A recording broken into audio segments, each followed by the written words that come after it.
keyingi yurtimizdan chiqqan buyuk muhaddislardan biri Abdullah ibn Muborak milodiy 736-797 yillar oralig'ida yashab o'tdilar.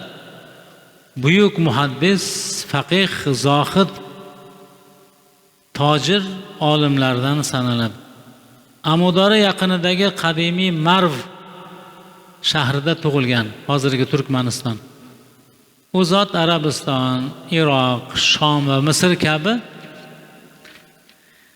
yurtlarga safar qilib minglab hadislarni to'plagan hamda ishonchli roviy sifatida katta maqom, martaba qozonganlar. Abdulloh ibn Muborak mazhab boshimiz Imom Abu Hanifa rahmatullohi alayhini eng peshqadam va sevimli ishonchli shogirdlaridan bo'lganlar. U kishi aytadilar, agar Alloh taolo menga Abu Hanifa va Sufyon Savriy bilan yordam bermaganida oddiy bir odam bo'lib qolgan bo'lar edim. Oddiy odam bo'lib dunyodan o'tardim. Ya'ni yo'limni ilm bilan topdim deb ustozlaridan faxrlanadilar. Ulamolar Abdulloh ibn Muborakni ilm, taqvo, ixlosda yuksak martaba sohibi sifatida madh etadilar.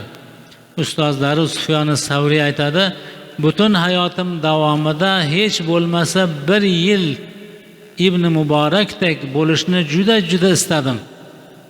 Ammo 3 kun ham unga o'xshashini uddasidan chiqa olmadim. Ustoz shogirdga shunaqa baho beryapti. Zakariya ibn Adi aytadi, men Abdulloh ibn Muborakni vafotidan keyin tushimda ko'rdim.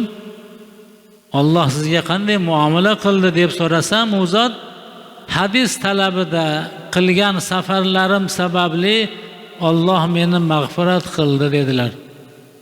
Minglab kilometr yo'l bosganlar. Sahroda, cho'lda, hozirgidaqa texnika yo'q. Hozirgidaqa qulayliklar yo'q. Hozir mana o'tiribsiz, betoqatsiz isib ketyapti deysiz.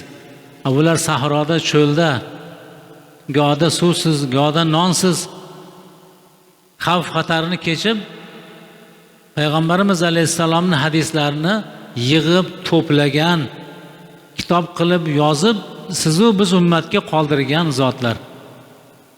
Mana shu safarlarim, mana shu harakatlarim sabab Alloh menga najot berdi demoqdilar. Abdulloh ibn Muborakda undan boshqa ko'p yaxshiliklari bo'lgan.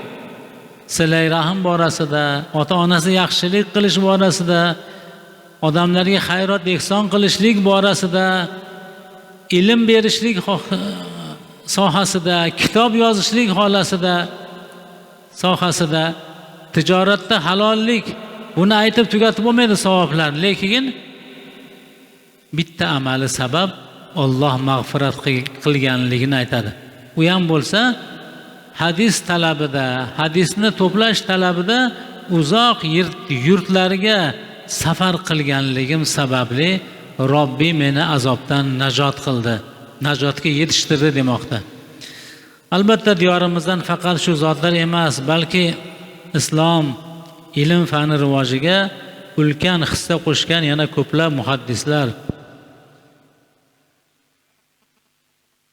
va olimlar yetishib chiqqan. Vaqtni qisqaligi sabab bularni afsus oxiriga yetkazolmadik. Nasib qilganda yana aytib ma'lumot berishligimiz mumkin.